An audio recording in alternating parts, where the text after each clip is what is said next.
The Week 10 preview episode of the Bears Talk Underground is brought to you by MyBookie. It's November, guys. Seasons are heating up. The NFL is in double-digit weeks now. Week number 10. College basketball officially kicking off this week. College football and the college football playoff standings and everything else. You got the NHL and NBA getting into full swing now. Plenty of action for you to get your hands on at MyBookie. Remember, guys, who you're betting on is just as important as who you're betting with, and that's why I tell people to bet with MyBookie. They are your best bet this season. They've been in business for years. They have some of the best reviews online, and their mobile site is so easy to use, and that's why I'm urging you to make your way over to MyBookie. You win, and they pay. They have in-game live betting, the over-unders on fantasy points, and the most rewarding player perks in the business. And from the way that this Steeler-Panther game is getting heated up here in the first quarter, you want to get in on some of those in-game live bets right now.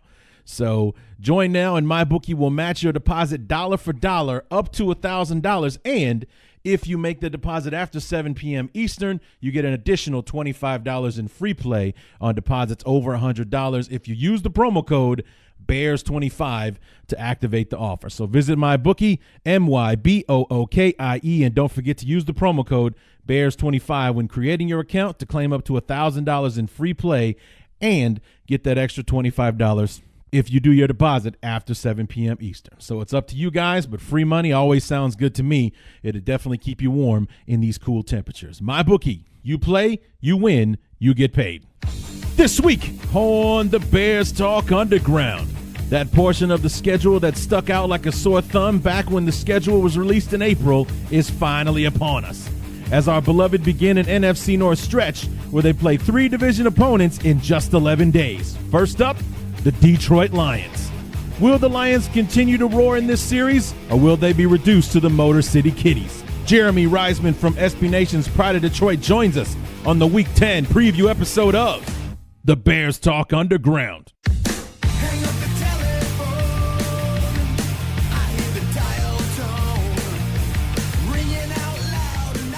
We've been waiting on it, and it is finally here. This is that section of the schedule. Like I said in the intro, it stuck out like a sore thumb because it's 3 division games back to back to back, and in an extremely short period of time, 11 days starting on Sunday when the Bears and the Lions hit Soldier Field. What's going on, everybody? Larry D back for the Week 10 preview episode of the Bears Talk Underground, and our good friend, one of my favorite guests, Jeremy Reisman, going to be joining us here in just a few minutes to help us preview this game. And, I love having Jeremy on. We always have a good time when we talk.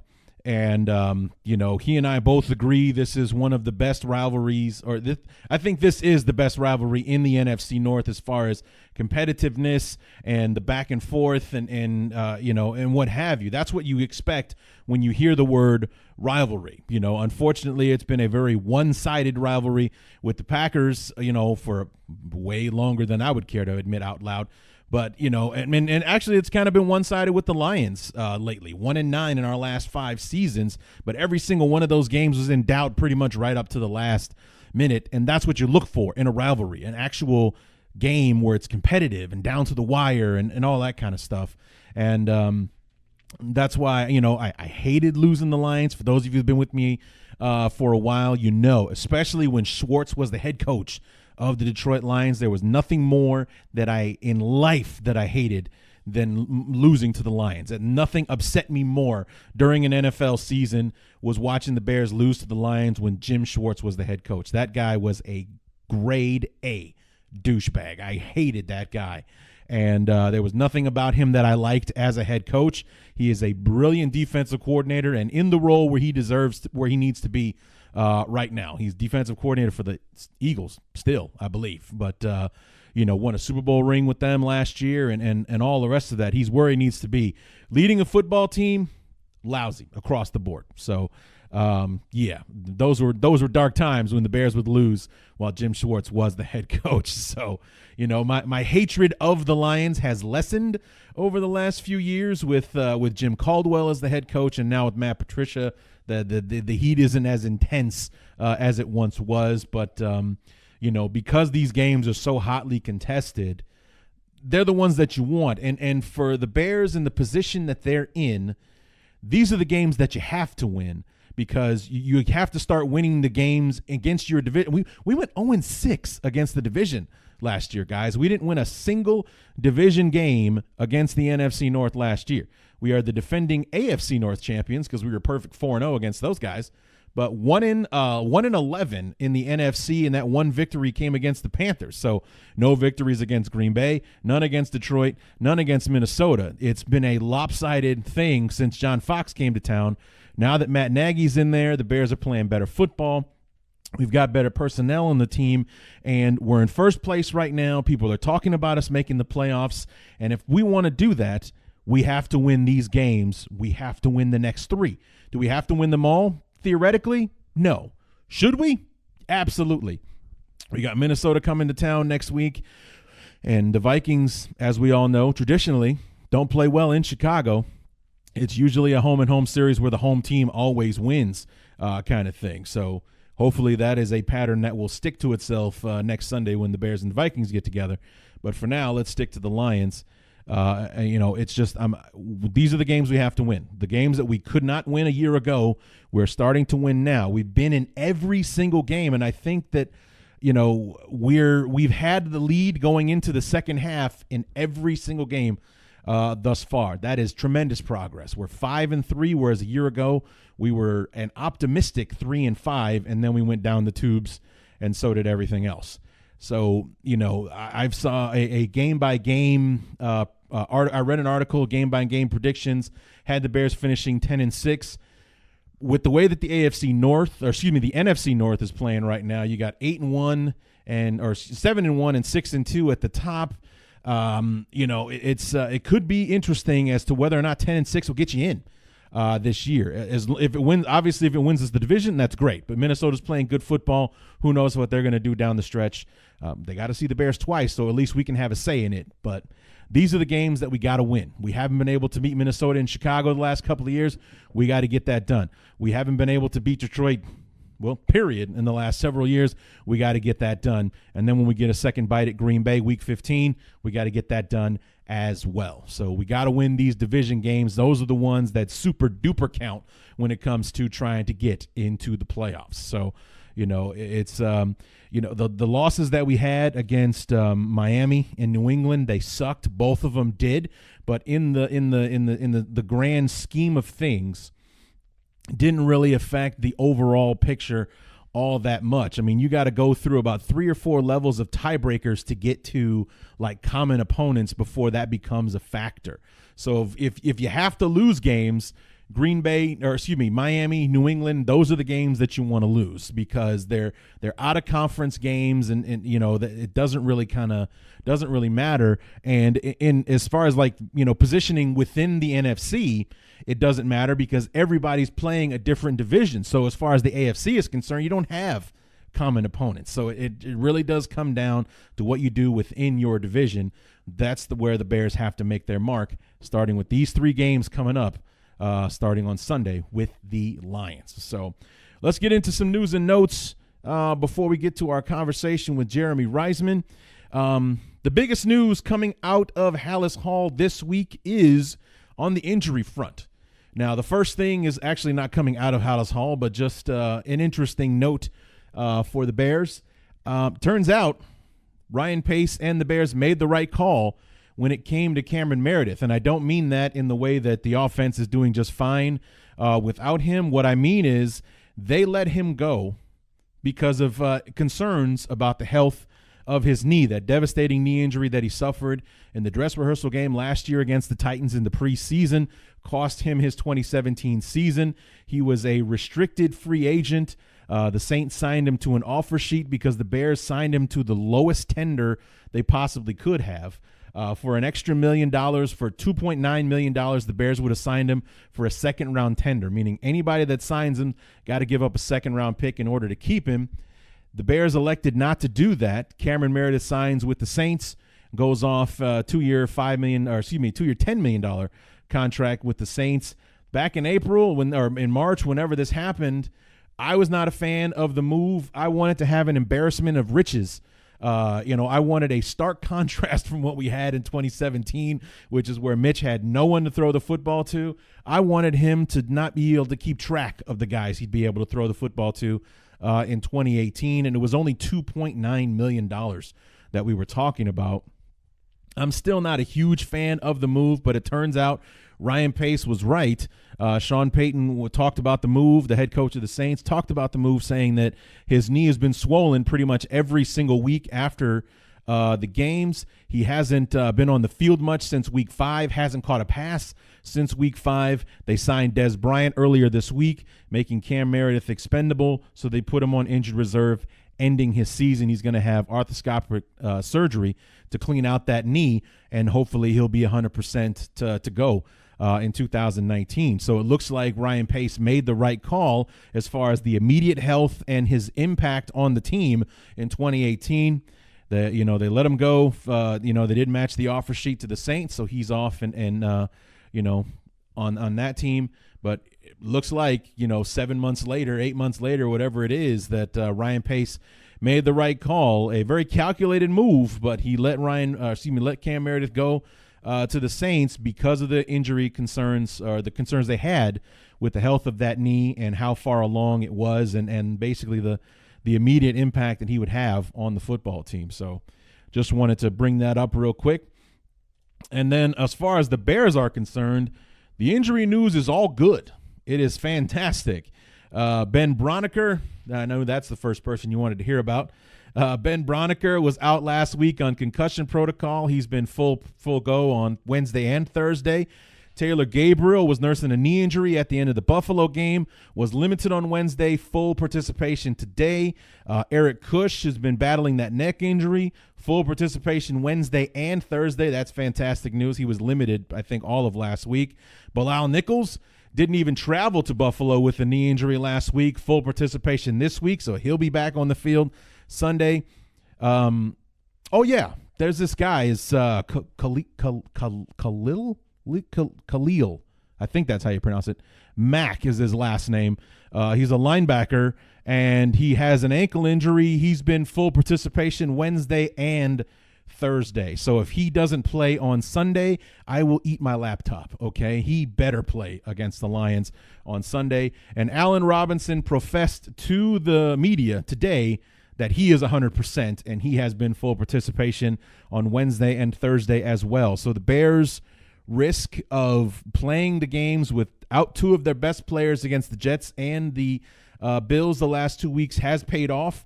These guys are practicing fully. They're not limited like they both in the last 2 weeks. Neither one practiced on Wednesday or Thursday, was limited on Friday, game day decision on Sunday, and obviously neither one of them played. They are full go from the start this week, so very good indication that we will get both of them back on Sunday in this all-important first of 3 divisional matchups in a very short period of time.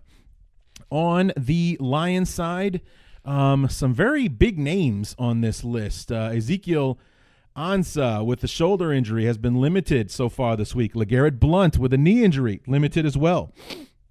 Kerryon Johnson, who Jeremy and I talk about a bit, the leading rusher on the team, has been limited with an ankle injury. TJ Lang, one of their starting offensive guards, has been out this week with a neck injury. Darius Slay has not practiced yet with a knee injury. And let's see, Luke Wilson, a tight end, shoulder injury has been limited, and I think that's it as far as the people that I know of.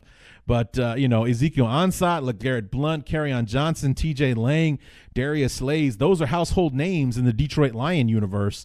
Those are guys that are starters and big contributors. The fact that they're banged up could be good news for the beloved come Sunday afternoon.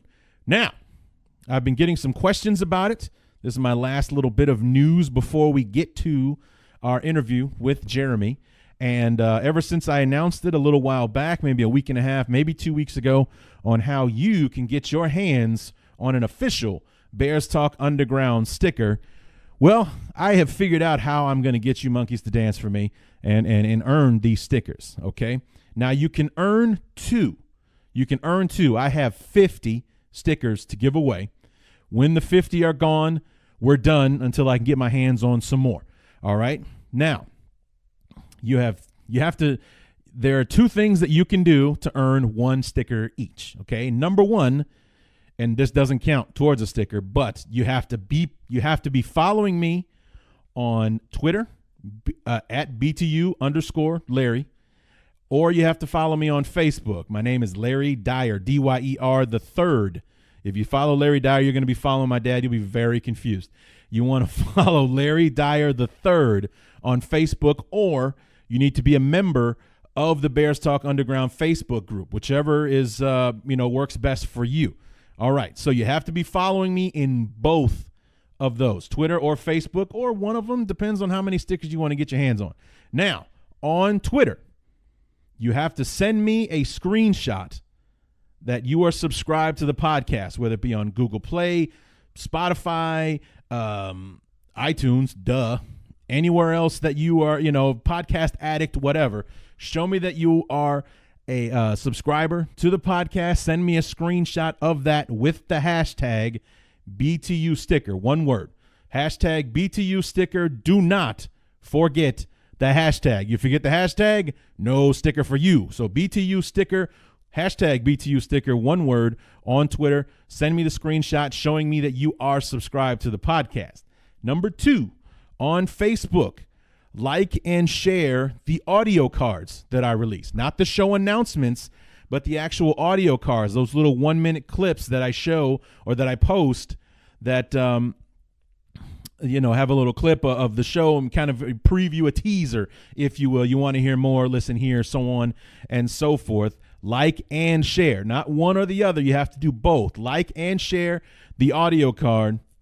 You do both of those, you get 2 stickers. All right, I'll hit you up on Twitter or Facebook. I'll follow you back on Twitter, DM you, you give me your information, I'll send you your stickers. Okay, so that's how this is going down. And how fast the stickers go is up to you. So maybe 25 people get 2 each, or any other the million combinations that 50 stickers can disappear in. There you go. So there you have it. Follow me on Twitter at BTU_Larry. Follow me on Facebook, either under my personal account, Larry Dyer, Dyer the third, or you're following the Bears Talk Underground Facebook page.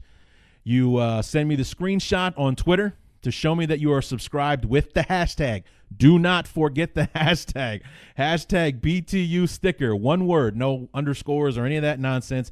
Hashtag BTU sticker. And on Facebook, you have to like and share the weekly audio cards that I put out. So the little 1-minute clips that are teasers and whatnot, like and share the clip, you qualify for a sticker. So the first 50 actions, so it could be the same person, winning 2 stickers. The first 50 that can do that, you're going to get a sticker. So, or you'll get 2, however you get it done. So there you have it. That is how you can earn those stickers. So you are my monkeys. Dance for me, monkeys. Earn the stickers. Let's get it on, all right? So that is going to be the end of the news and notes section of the Week 10 preview. Now we're going to bring on Jeremy Reisman from SB Nation's Pride of Detroit to help us preview Bears-Lions for week number 10.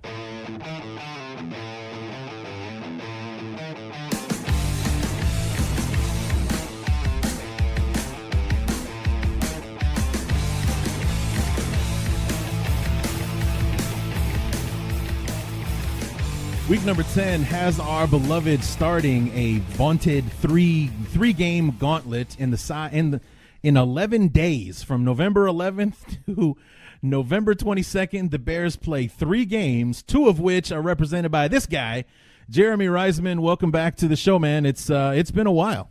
It has, and you're gonna sound like a familiar face by the end of November, but yeah, it's been a little too long. Yeah, it was funny. I think we did this last year as well, where it's like, hey, you're one of the last teams I'm talking to somewhere in July before training camp starts, and yet I'm still not going to talk to you for 4 months because we don't play you until like week 11 for some reason. The NFL hasn't scheduled an early game. When's the last time the Bears and the Lions played in the first half of the season? It's been a couple of years at least. Yeah, it feels like it was probably some Bears game that I didn't enjoy because I never really enjoy. I like talking to you. I don't like playing the Bears though. It's not a fun week for the team. Well, that's what I was talking about on the last show was that, and when you think about the word rivalry. You think about two teams that are at it with each other. It's ultra competitive. The outcome is always in doubt kind of thing, and that's why I think you and I agree that this matchup, the Bears and the Lions, is probably the truest rivalry in the NFC North.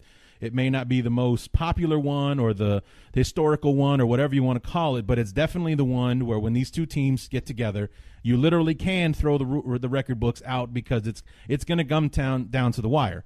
Unfortunately for us, as in Bear fans, we've lost 9 out of the last 10, but every single one of those games has been kind of right down to the wire, one-score, exciting football games. Yeah, and maybe it's just my perception of the rivalry, but it seems like it's one of the most heated in terms of both like the fan interaction and the players on the field. Like I feel like there's always like something weird going on out of the field, whether it's an injury happening or, I guess it's kind of long back in the history when Stafford was like throwing punches way back in, what was that, like 2012 or 2011, I think it was. Yeah. He punched DJ Moore and DJ Moore got ejected somehow. It's always such a weird, goofy game. There was the Golden Tate touchdown interception thing of a couple of years ago. Yeah. And so, these games are they've been classics, but frustrating, I think, for both ends. And I'm saying this as a Lions fan who's won 9 out of the past 10. I still hate this week. And you get to see us again in like 10 more days, bro. So it's we're going to be sick of each other. We've had to wait till week 10 to match up, but we'll be done with each other by week 12, and that's crazy. And you just reminded me of the nightmare as far as I am concerned, as far as like my plan on what I'm going to do with my shows during that short week is we're playing a Sunday night game now. So me doing a show, the review show after the game on Sunday means that I'm going to be recording it after the game is over, like a literal knee-jerk reaction type show, just so I can get that one done and get ready to talk to you again like on Tuesday to get ready for the game that's happening on Thursday. Yeah, the schedule makers handed the Lions a little bit of a favor there. I don't know if they slipped them a 20 or whatever, but moving that Bears game to Sunday night, while I get it, Bears-Vikings is obviously going to be an exciting game to watch, but man, and you were mentioning it before, this isn't a regular Thursday night game that the Lions and Bears are going to be facing off, and it's Thanksgiving, so it's 8 hours earlier than a normal Thanksgiving game or Thursday night game. So now you have the Bears kind of cut off on Sunday without that extra rest after the game, and now they have basically no time Thursday morning to prepare. So man, it's a really short time to turn around in the NFL, and not a lot of teams have to deal with something like that. Yeah, the early kickoff is a disadvantage the Lions also have to deal with, but so they kind of share that one with the Lions. But the disadvantage of having had a 12 noon kickoff taken away, and now we're not starting till 7:30. That's a huge disparity as for in that short a window of time to have 7 hours just taken right away from you, and then on the back end we lose another 8 hours because we're kicking off at 11:30 Central Time as opposed to 7-8 o'clock at night for a regular Thursday game. It's anybody that's even remotely hurt in that game against Minnesota probably needs to be sat down just so we can have a team to field on Thursday against the Lions.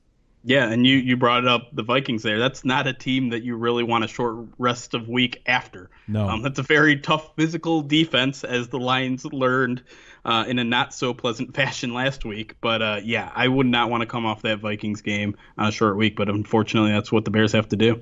Yeah, so let's talk about last week. Do we have to? Well, just real quick. Oh, okay. Because I really have 2 questions about the game. Number one, 10 sacks. Is that I mean, I know they haven't done that before this year as far as your O-line giving up 10 sacks. And I know the Vikings are good on defense, so these things tend to happen. But what happened with those 10 sacks? I mean, was the secondary just playing lights out for Minnesota, so Stafford didn't have anywhere to go with the football? Was the pass rush just that good? Was it a combination of things? How did we get to 10 sacks this past Sunday? Man, it was a combination of just everything going wrong, really. I specifically went over those 10 sacks in the All-22 film, and basically you could point to something going wrong on every play, and it was not necessarily the same thing each time. I think some common themes that popped up were Kenny Wiggins, the guy who replaced TJ Lang for an injury. He was in there about 55% of the time. TJ Lang missed practice on Wednesday, so he might not be give it a go this week. But the tackles were also really bad in this game. Taylor Decker didn't look like himself. Rick Wagner didn't look like himself. I give a lot of credit to the Vikings defense on there. Obviously, they have a really, really talented front seven there, especially on the edges. But there were also a fair amount of coverage sacks there, and you can either credit the Vikings secondary. You could say maybe the Lions were hurting without Golden Tate, not having that extra option, and they could key in on those two outside guys in Kenny Golladay and Marvin Jones. But and you could also put some on Matthew Stafford. He held onto the ball for a little too long. He probably could have just gotten rid of some of those balls. The one thing I didn't see, though, were open receivers. The one thing I didn't see was Matthew Stafford not going through his progressions and not finding the guy that was clearly open. That was not happening last week. It was just basically everything else went wrong. So speaking of Stafford, what the hell was he thinking on that pitch play? Because it was only a one-score game at the time, and if I'm not mistaken, the Lions were kind of moving the football at that point. And Stafford breaks the pocket, and instead of hanging on to the football and getting what he could or running out of bounds or sliding, he decides to pitch it off to the running back who can't come down with, I don't know if it was a bad pitch or if he just wasn't expecting the ball or whatever. But, of course, he fumbles it. The Vikings pick it up, and there's your ball game. It went from being 17-9 midway through the fourth quarter to being 24-9 and ball game over. Yeah, It's really uncharacteristic of Matthew Stafford, especially as of late, because he's been so good protecting the ball. He's always kind of had an issue with fumbles, but I wouldn't say this is necessarily in that category. But the past 2 weeks, and I'm bringing it back to the previous week against the Seahawks, he's made some really uncharacteristic mistakes, and he'll be the first to admit it. He was just trying to do too much. And against the Vikings, he looked flustered from the second quarter on. Sure. And I think the pressure got to him where he realized, I'm not going to have a lot of chances against this Vikings defense. I got to make the most out of every single opportunity. And he knows, he's not a scrambling type. He's not a Mitchell Trubisky, if you will, where he's going to pick up 30 yards on a run. But he saw Kerryon Johnson behind him. He knew that guy was a better runner than him, and so he pitched it. And it was a horrible decision. It wasn't a bad pitch per se, and Kerryon probably should have caught it. But this is just This is just Stafford. I feel like he's feeling the pressure not only in the game but of the season, because the season is slipping apart at this point. Right. And he feels like he has to do a little too much. And we've seen Stafford in pressure situations before. I mean, he has a reputation of being great under pressure in the fourth quarter. So this is really uncharacteristic of him. And I'm kind of surprised to see in these past 2 weeks. And I don't know if it's that he has a new quarterbacks coach. I don't know if he has a new head coach. I don't know if this is just an anomaly that we should put behind us after these past 2 weeks. But really strange play from Stafford in that individual moment, and in the moment in a couple poor decisions that really cost him the game against the Seahawks too. He threw a really bad interception in the red zone and an unforced fumble. I think both happened in the fourth quarter when that team was rallying a comeback that could have made that game interesting, but didn't. Right. And did you say that he said he was doing too much? Was that one of his post game comments? Because I'm sure that the press had plenty of questions about what the hell happened on that play. Yep, it was actually the same exact line he said about the interception that he threw against the Seahawks. Was just trying to do too much. I got to tuck that down and live another play. And he knows it, but of course it's very easy to say that the day after or just hours after. In the moment is where we need to see him improve. And sure. It's not really typically a problem for Matthew Stafford, but it's something to definitely keep an eye on to see if maybe he's changed a little bit in terms of his confidence or his faith in his team. I'm not sure what's going on, but I'm just hoping those are a couple anomalies that he knows better and will get fixed up.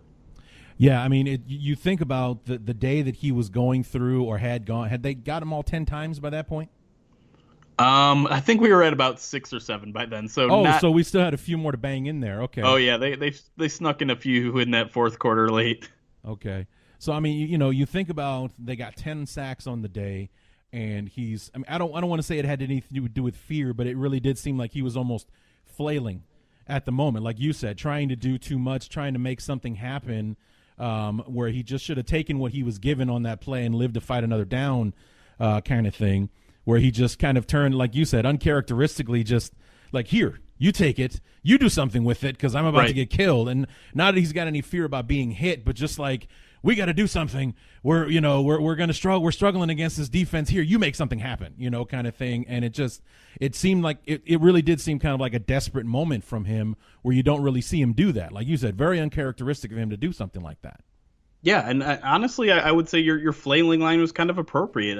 I think if the lines are up at that point in the game, he doesn't do that. Right. I think if the lines are moving the ball early in the first and second quarter of that game, he doesn't do that.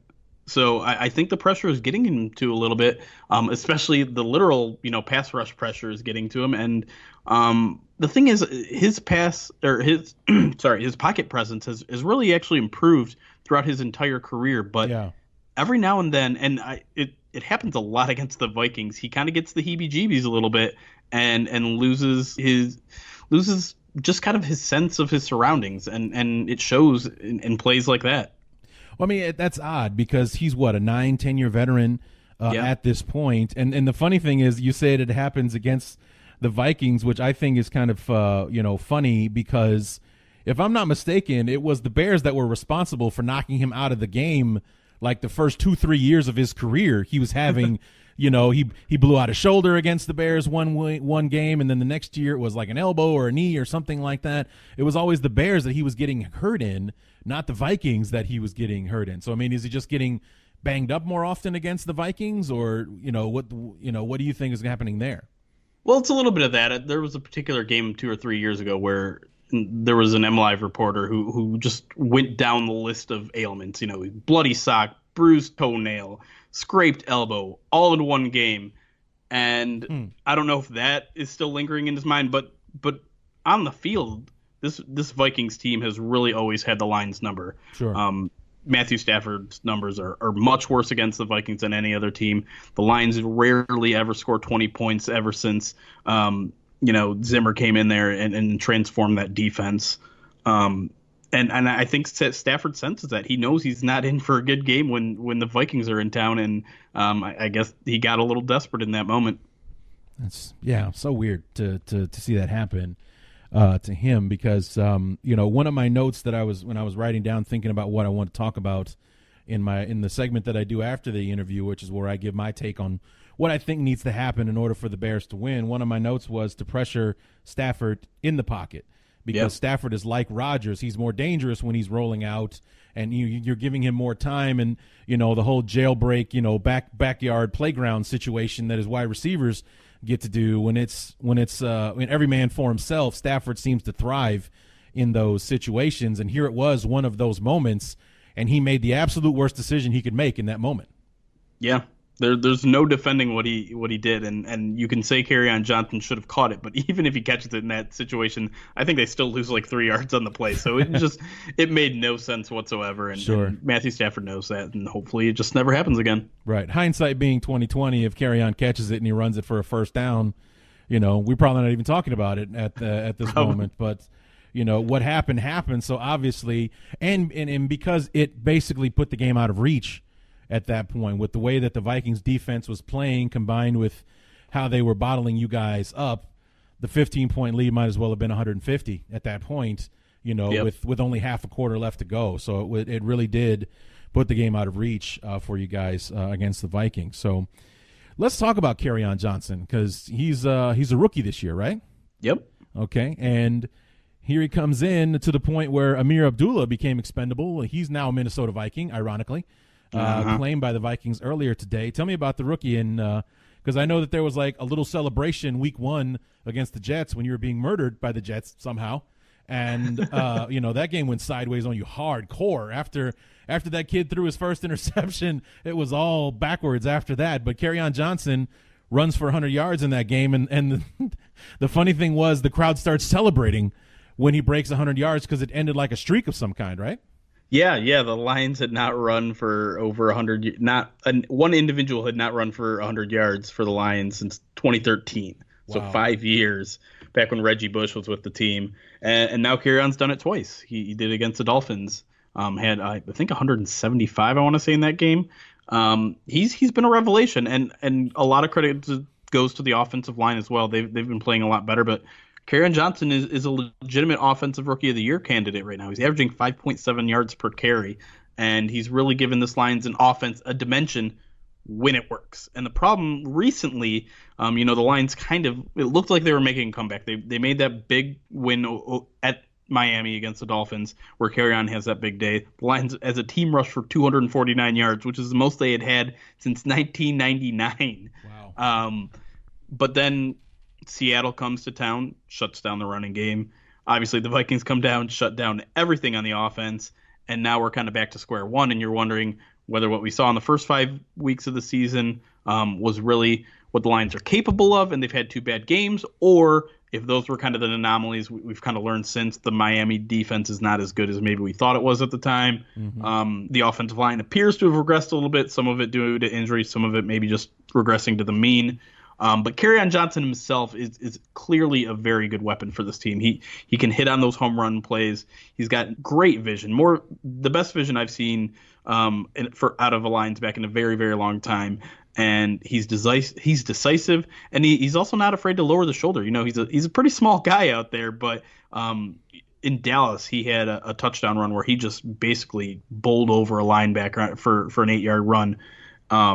And that just kind of shows you the kind of dynamic back that he is. He's also a receiving threat. So I really think the Lions kind of hit it out of the park with this guy. The question is whether the offensive line can really stand up and play at the levels they were kind of in the first month or 2 of the season, because the last 2 weeks have been kind of a disaster. Right. And the Bears are actually pretty good against the run this year. So it's they've got their work cut out for them, that's for sure, especially with the game they just had against Buffalo. I mean, that was the defense that I recognized from the first 4 weeks of the season, where we're basically ragdolling teams up and down the field and everything. They seem to have gotten back to who they were. Like they just slow out of the gates those first 2 weeks against New England and Miami.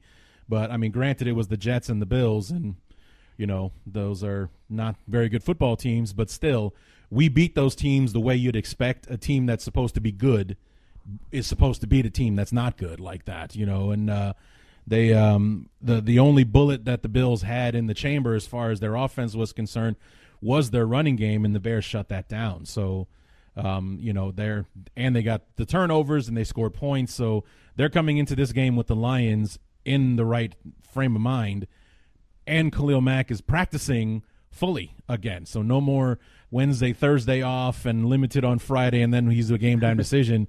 He's fully practicing on Wednesday, so that's basically the Bears saying, guess who's playing on Sunday kind of thing. So, it was great against Buffalo. Let's see what we can do when Khalil Mack is supposed to be 100% on Sunday against the Lions. So the offensive line is going to have its work cut out for it on Sunday with supposedly healthy Khalil Mack back and a defense that seems to have gotten its groove back. I know I keep saying that, but that's they've gotten back to who they are, and our first divisional game since week 1 is finally here.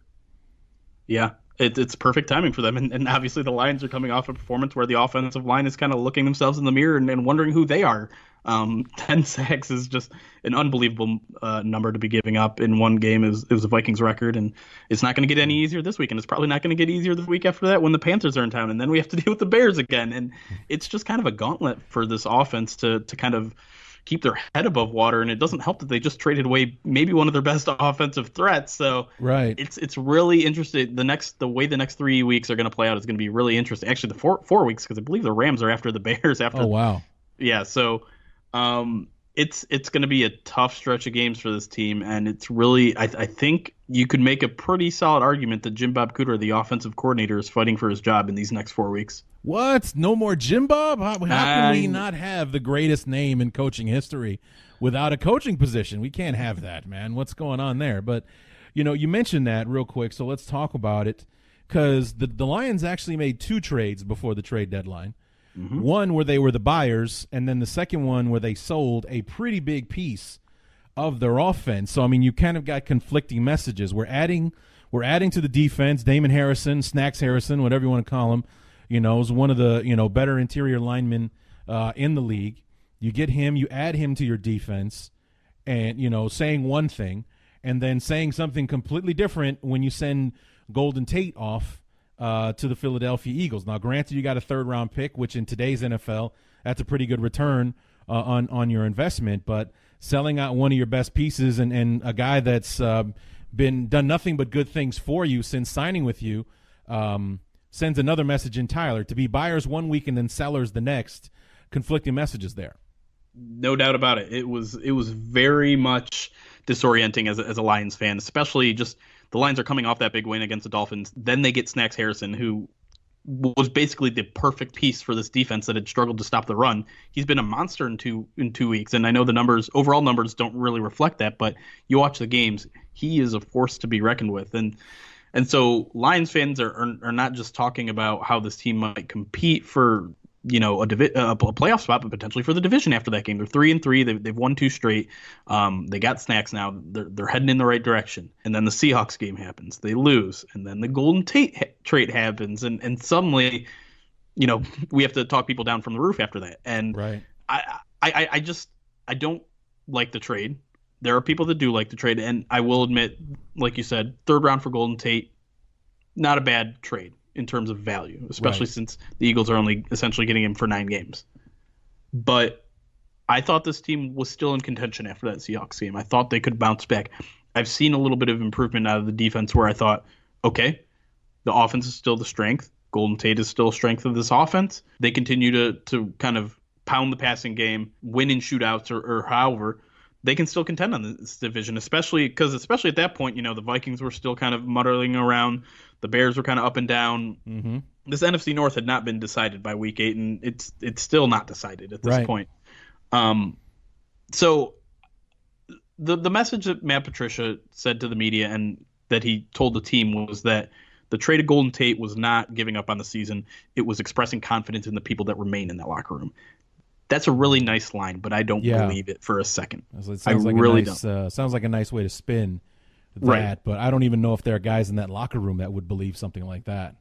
Yeah, and to the credit, all the Lions in the locker room, they said, this is a business. We just have to move on. We got to step our game up. They didn't say anything disparaging towards management or anything like that. Not that they would, but you never know with some NFL players. Sure. But I don't believe in the players that remained in that locker room. The Lions last week, they tried Theo Riddick, their running back in the slot, quite a bit. Didn't quite work out as well. They tried Kenny Galladay, kind of running some of those Golden Tate plays we've come accustomed to seeing like little end arounds, gadget plays, little things like that, not working as effectively. TJ Jones is a slot guy that we saw kind of take his place a little bit. Only caught 2 passes in that game and I think had about 20 yards. Now the Lions add Bruce Ellington to the mix. They signed him this week. We'll see if he gives it a go in the slot a little bit. He had some promising days with the Texans, but he's battled through injury, so I don't know what to expect there. But the fact that they added Bruce Ellington tells me that maybe they did not have as much confidence in the locker room as they were telling the media. So sure. To me, it's a seller move. I think maybe behind the scenes they're like, you know what? I don't think this team is good enough this year. I think we got to build for the future. We got to add some defensive pieces. A 3rd round pick is a nice little, investment. And yeah, I've even heard some people say that they might go after Golden Tate in free agency. I think that's crazy talk, but it's kind of an interesting thought because if they do get Golden Tate in free agency and they pick up that 3rd round pick, maybe it's not that bad of a move. Right. Yeah, you just had to live without him for half a season, and then you got him back, and probably at a discounted rate because he's got to be in his 30s now, right? Yeah, he just crossed over 30 this year, so he'll be 31 entering the season next year. Yeah, 30-year receivers don't get mega deals or anything like that, not even in today's NFL. So maybe that'll happen. We'll see. That would be interesting if it did happen that way. I mean, I don't think I've ever seen that happen in the NFL for someone to trade a player. I mean, I've seen it happen a million times in like baseball.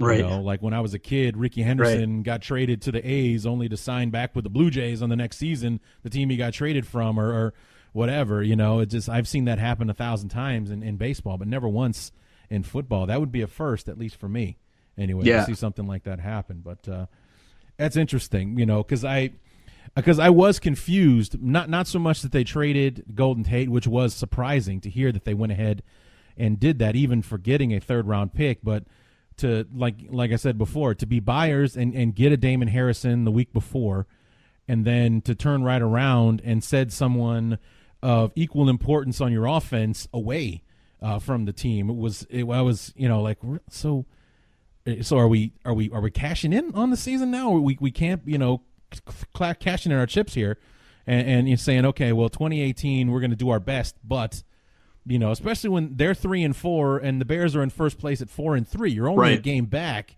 and you're selling one of your best players, one of the guys that really makes your offense go, and without him, the success that you've had the last few years would have been virtually impossible on the offensive side. Now you've got this kid, Kerryon Johnson, that's actually running the football well. One of the key things that's been missing from a Lions offense forever.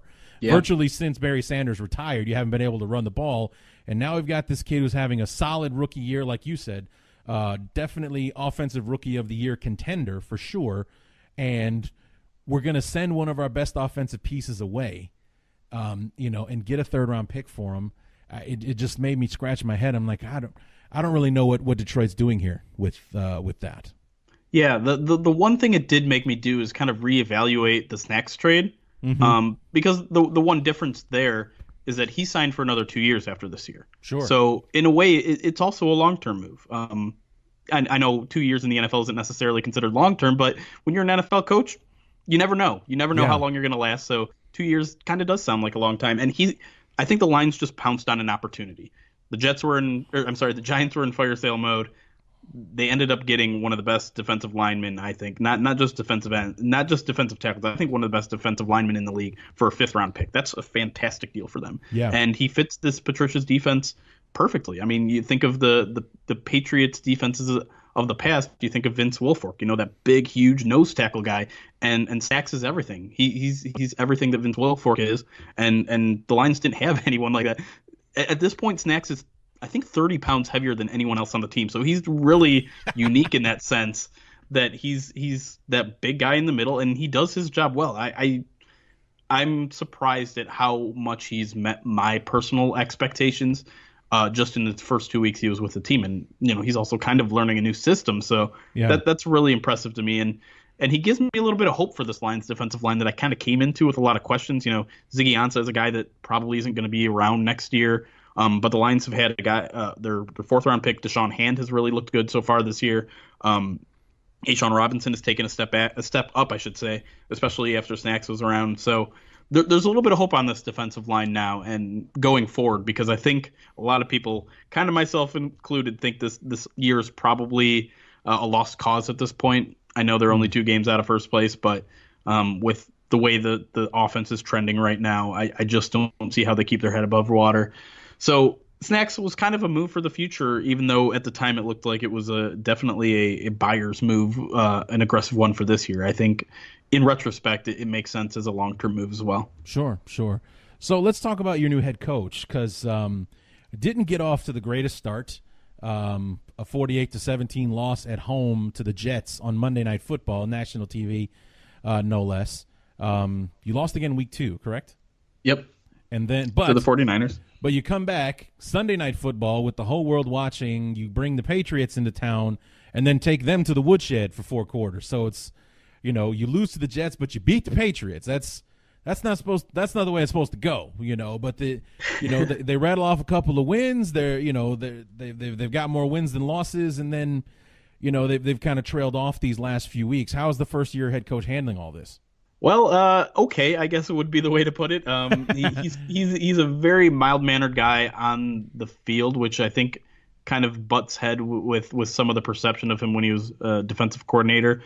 No real blow-ups on the sideline or anything like that, but he's had a couple weird interactions with the media that you may have heard about. Yeah, apparently if I should be sitting up straight when I'm asking you these questions, so hold on a second while I adjust myself in my chair. I just want to make sure that I've got the proper posture to be speaking to someone connected to the Lions. So, yeah, I did hear about that. I thought that was odd. It sounds like somebody who's just overall looking for something to be angry about. Yeah, and he's had a weird interaction with both the reporter in question in this scenario, in which I think they both kind of have a weird hate relationship with each other. But things also kind of got off to a rocky start in Detroit because of the sexual assault allegations that came out from 15, 20 years ago. Obviously, when that happened, he came out very strong against the media and did the whole fake news thing. And so kind of a rough start from the get-go there in terms of his media relations things. As far as it pertains to football, it's hard to tell in terms of losing the locker room, all that sort of stuff. There were a little bit of rumors there because there was. He kind of brings hard-edged Patriots. These are the rules, you got to follow them. Some people thought maybe, or there were rumors out there that some of the veterans took a while to get adjusted to those rules. I think that sort of stuff is just kind of typical with a change in management. Any job, when you get a new boss, it's going to take a while for you to get used to some new rules. So I don't get a sense talking to the players every day that they've lost faith in him. But at the same time, the team's 3-5, and he talked all year about the team looking like they're getting better every month, and right now it doesn't look like they're getting better. So I think Bob Quinn, he has Patriots background as well. They know each other well. I think they're going to give each other time to develop this whole thing and get things worked out and build a franchise that's not only good in one season but has the consistency of a Patriots-like dynasty. So it's going to be a long process. I don't think he's in danger of losing his job. I don't think he's on the hot seat. But there better be like market improvement in 2019. Otherwise, I think fans are going to start to get pretty upset because you might beat the Patriots, you might beat the Packers in one season. That'll buy you some goodwill for a little bit, but only for so long because Lions fans have been waiting for 70 years for a championship. So we don't have a lot of patience left in us, I don't think. Yeah, still one of, 3 teams, maybe 4, that hasn't made a Super Bowl yet. Yep. The championship banners that you have are from the 50s. So yes, it's been a very long time since we've hoisted a trophy of any kind in Detroit. So even a Hallis trophy, which means you're going to the Super Bowl, you've only been to what, 1 or 2 NFC championship games? One. The Lions won 1 playoff game. Yeah, against I didn't even see. You just mentioned that trophy. I didn't even know it existed. That's what it's like to be a Lions fan. Wow. Yeah, that's not good. Not that the Bears have had. I mean, we've been to 2 Super Bowls. We're still second in the NFL as far as championships, but we've only won 1 Super Bowl in the 52-year history of the game. So we've only played in 2 of them. So a so to speak storied franchise needs to appear in that game a little bit more often to kind of live up to the grandeur of the franchise. But what are you going to do? I'll pull out my mini violin for you. Yes, yeah, but it's a tortured existence we both live, being fans of these long in the tooth franchises that have been around forever but don't have a lot to show for it as far as their trophy case is concerned. I mean, the only thing the Bears lead the NFL in history is Hall of Famers somehow, and that's great, but it doesn't bring trophies back home. It doesn't give us parades in down Michigan Avenue or anything like that. So it's, what are you going to do? But so I mean, it's been interesting, watching the Lions from a distance. They have been a team that I've had trouble trying to figure out. You lose to the Jets, but you beat the Patriots. You beat the Packers, and you beat Miami a week after we struggled our asses off against Miami. Yeah. You take them to the woodshed. I mean, you run the football down their throats, and you beat them in a way that we just couldn't quite figure out the week before, and everything like that. The heat didn't seem to bother you the way that it was bearing down on the Bears the week before. Right. I think it was those goddamn orange jerseys we were wearing, but that's just me. I got people on the show, they love to tease me about it, but show me the win-loss record when we're wearing those goddamn jerseys, okay? Not to mention that they're an absolute eyesore. I just hate those damn jerseys. Every time they wear, and we're wearing them again at some point throughout the year. Like we get to see them one more time before the year is out. Thank you so much, Akeem Hicks, for saying that you wanted to wear orange. He actually wanted orange head to toe. Oh, he wanted tops and bottoms to be orange. No. I would gouge my eyes out before I ever watched the Bears in full on orange from head to toe. That is not going to happen. So if it makes you feel better, I hate the orange jerseys too. Okay, but I also hate every other Bears jersey just because of Bears jerseys. Well, you get to see us twice in a very short period of time, and then you don't have to see us again for the rest of the year. So that's true. So there you go. But like I said, this has been a team that I've had trouble figuring out because it seems to kind of go against with what you're supposed to be doing. You beat the Jets, lose to the Patriots. Maybe you beat you lose to the Packers, but you beat the Seahawks. That kind of thing. It just seems like you guys are doing the opposite. Like your record is the opposite of what it should be. Because you're winning the games you should lose and losing the games you should win. Yeah, it's It's just like the trade from week to week. It doesn't seem to make sense. Sure. And it's funny, we poll our fans every week of what they think the outcome is going to be. And prior to last week against the Vikings, in which I think Lions fans had already lost hope, so that they got that one right. But prior to that game, they were 1-6 at picking Lions games. Wow. 1-6. I was 2-5, and I followed the team every step of the way, and I try to be as objective as possible. This team was just really, really hard to pin down. I think we're starting to finally see who they are, especially defensively. We know this is a team that really struggles to defend the pass. They're getting a little bit better at defending the run. Offensively, I think everyone's just lost hope at this point, especially after the Golden Tate trade. This team was supposed to be more balanced. This team was supposed to be one of the best 5 in the league, especially after all the changes they made on the offensive line, investments into the running game, all of the, Marvin Jones Jr., Kenny Golladay, and Golden Tate was a pretty good trio of receivers that I don't think a lot of teams in this league could match. Sure.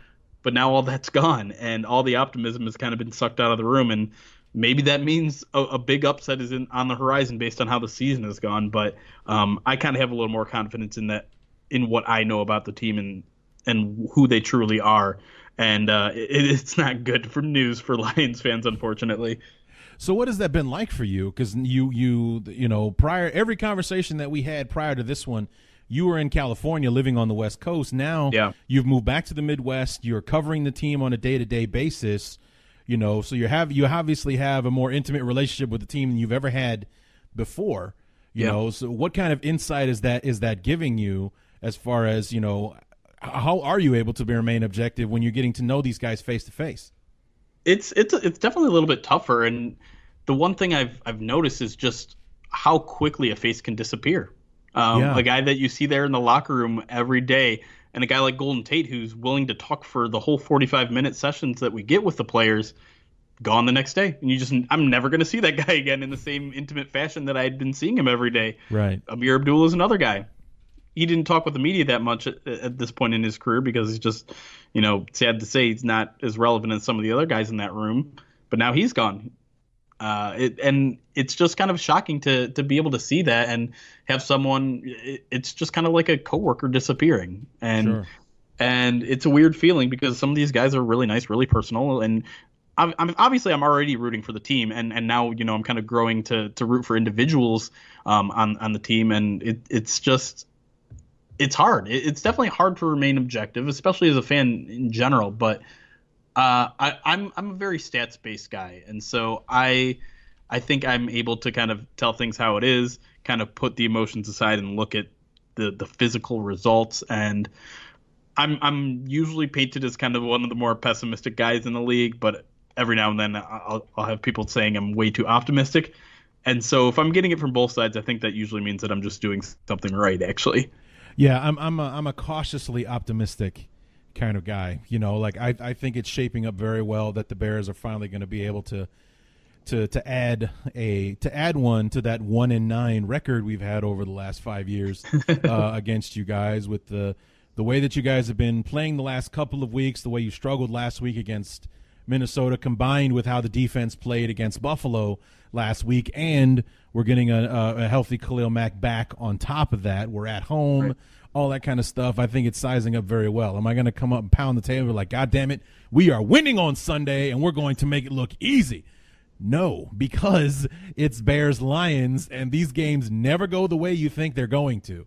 You think the Bears are going to come out and rack them for 30 points and just blow them off the field, and then in the fourth quarter with 3 minutes to go, we're up by a field goal in Minnesota, and Stafford's got the ball and he's moving it down the field. So that's never how those games go. So you can never come out and say 48-10 Bears, no problem, no sweats. That's how good we're playing right now. That's how lousy the Lions look. They just gave away Golden Tate. What the hell were they thinking? Bears win, no problem. Do I think we can win? Yes. Will we win? I believe we will. Yes, I do believe that. Would I put money on it? No freaking way, man. No way. And first of all, I have a weird superstition about betting on my team. I just have a weird superstition. It never works out. No matter how confident it is or how it's supposed to look, betting on your team, I think, is bad luck. That's one of my one superstition. For years, I work with Packer fans. Every Packer Bear game, they want to bet me something. No, thank you. No. Do I think the Bears are going to win on Sunday? Absolutely. We'll put your money where your mouth is. No, thanks. I don't think so. Because if I bet on the Bears, then they definitely are going to lose. So forget about it. So, that's just my superstition when it comes to betting. But, figuratively, would I bet on the Bears winning this game on Sunday? No, just because. It's Bears-Lions. It's a divisional game. It's and like I said, and you and I were talking, earlier, saying that this is the truest rivalry in the division where the game is always in doubt right up until the very end. And, you can never really bank on who's going to win. It's just worked out for you guys more than it has for us over the last few years.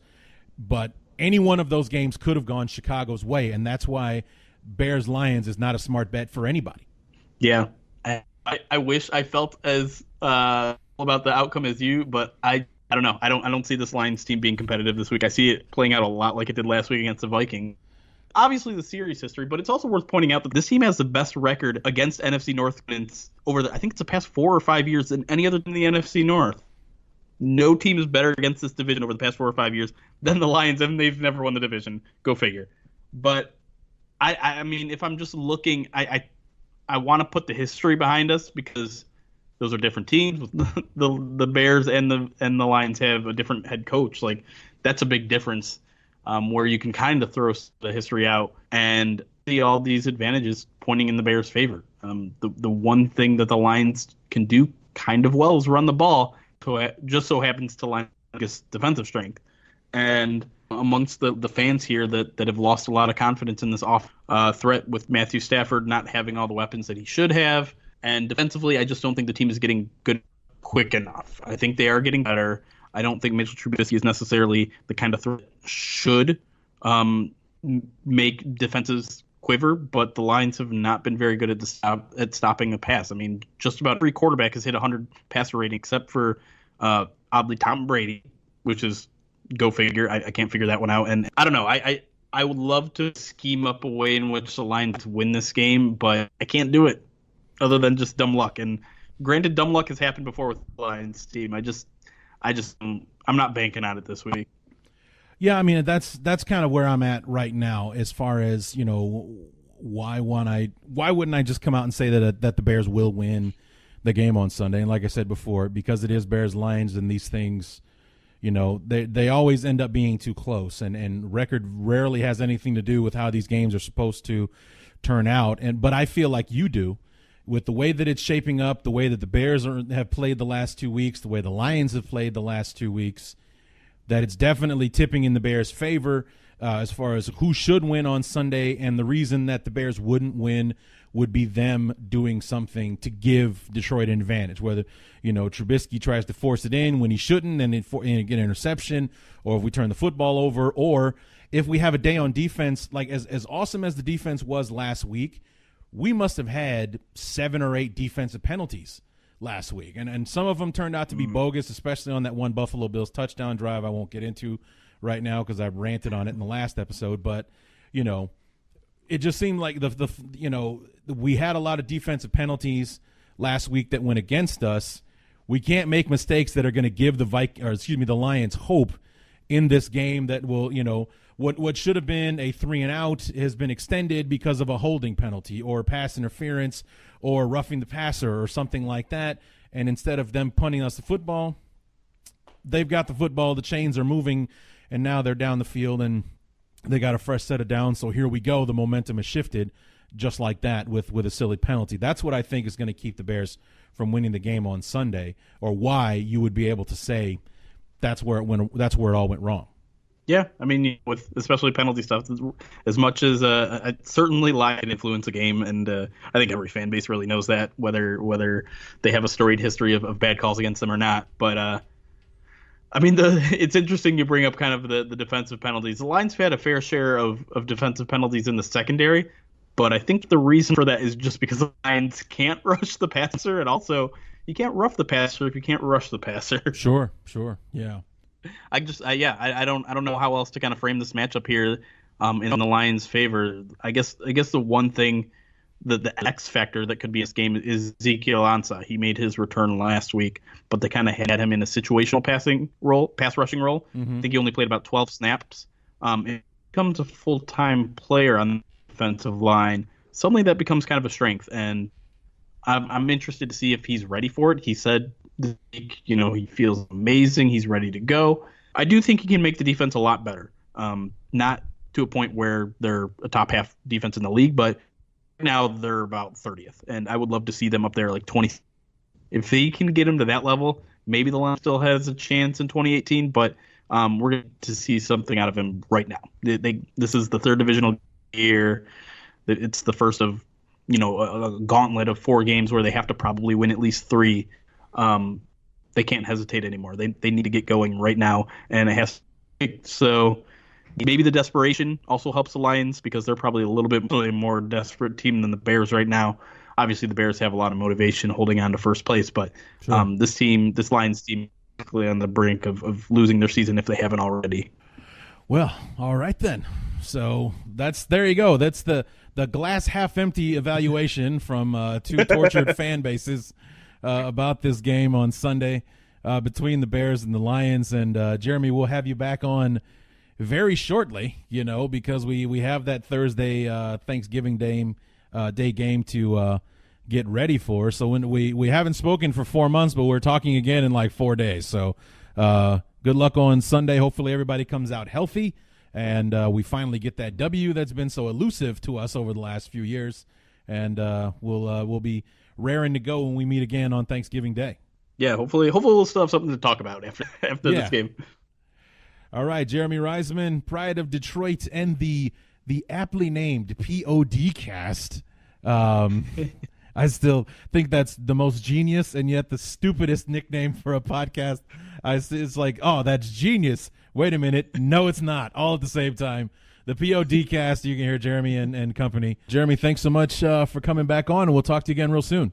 Thanks for having me, man. Always enjoy being here.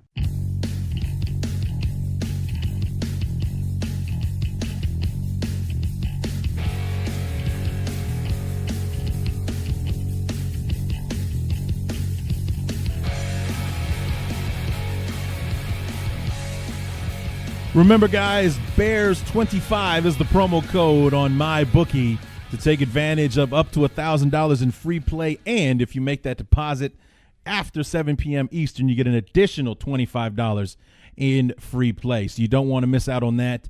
There is sports galore going on all over the place. You got college basketball, college football, the NFL, NBA, NHL, and a partridge in a pear tree. You don't want to miss it at MyBookie. You play, you win, you get paid. And now, let's close this thing out, y'all.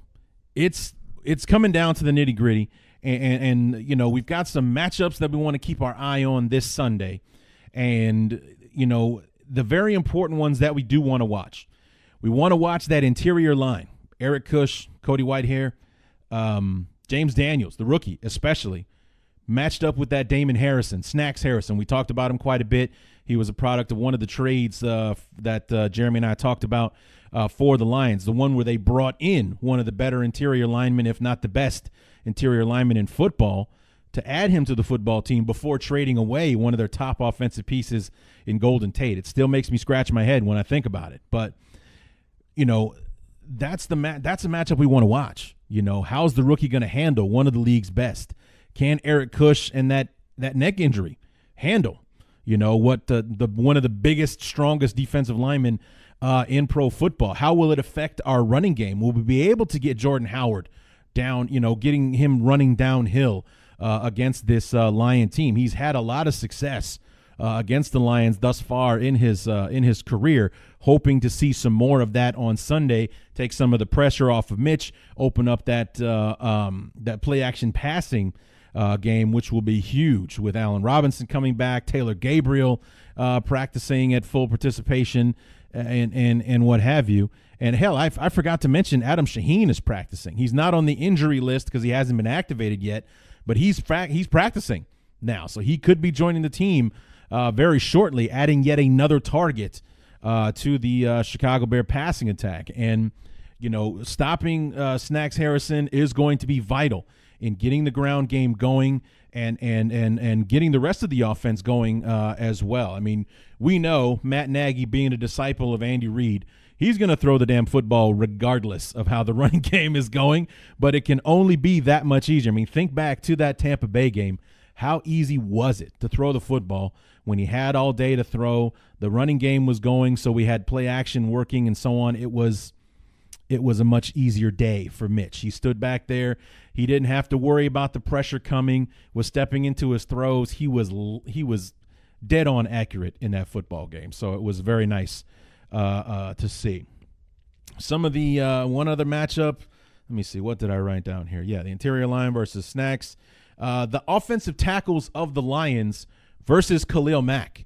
You know, both of them banged up right now. Ricky Wagner banged up, Taylor Decker, both banged up right now. Neither was on the injury list, but they're nursing injuries, according to Jeremy, and they're also not playing well, coming off one of their worst performance of the year. They gave up 10 sacks to the Vikings a week ago. Those guys matched up. Whichever side we line Khalil Mack up on, the right or the left side, generally it's been on the right side, but obviously I had a big problem with the Bears lining him up on the left against the Patriots a couple of weeks ago, but we won't bring that up anymore. But whoever he's matched up against, how is he looking? That's a matchup we want to keep our eye on. Is he healthy? Is he the machine, the beast that he was those first 4 weeks of the season, where he got a strip sack in every single game in the first quarter of the year? I mean, that's the guy that we want to see back out on the field. You know, we don't want him out there just for the sake of him being out there. We want Khalil Mack, an MVP contender in the first 4 weeks of the season. That's what we want to see out there. So that's another matchup for the Bears to watch, or for Bear fans to watch. And then finally, the Bears offensive tackles versus Ziggy Ansah. You know, you heard Jeremy mention briefly at the end there about Ansah saying he's feeling better than he's felt in a while. He is nursing that shoulder injury, and that's what's been keeping him out. But he will be playing on Sunday. He'll be a little bit stronger than he was the week before, playing a little bit more. He only played in situational passing downs against the Vikings, only about 12 snaps.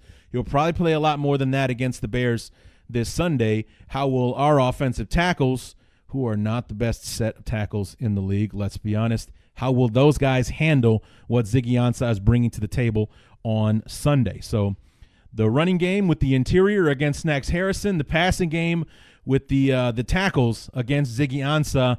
Basically, we want to keep our eyes on the trenches on Sunday. I feel like the rest will take care of itself. So, you know, and on the defensive side, obviously we want to get Khalil Mack going. And at the very least, we want the presence of Khalil Mack to have the effect that it has had on the rest of the defense. You know, Khalil, let's go back to that performance that we had against the Seahawks. It's one of my favorite examples of the impact that Khalil Mack had. We got Russell Wilson, one of the best and most elusive quarterbacks in the pocket in the league, 6 times in one game. And how many sacks did Khalil Mack have that night? 1. He was responsible for 1, but the terror that he was causing on the field allowed Eddie Goldman to get a sack. It allowed Danny Trevathan to be Defensive Player of the Week because he got 2 sacks in that game.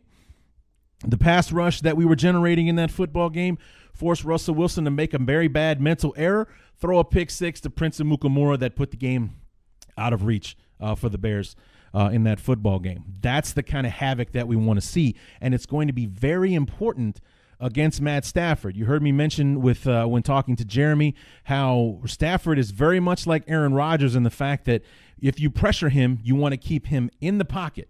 Okay, this is one of the more resilient quarterbacks when he's out in the open field running, you know, and his receivers are in that jailbreak mode.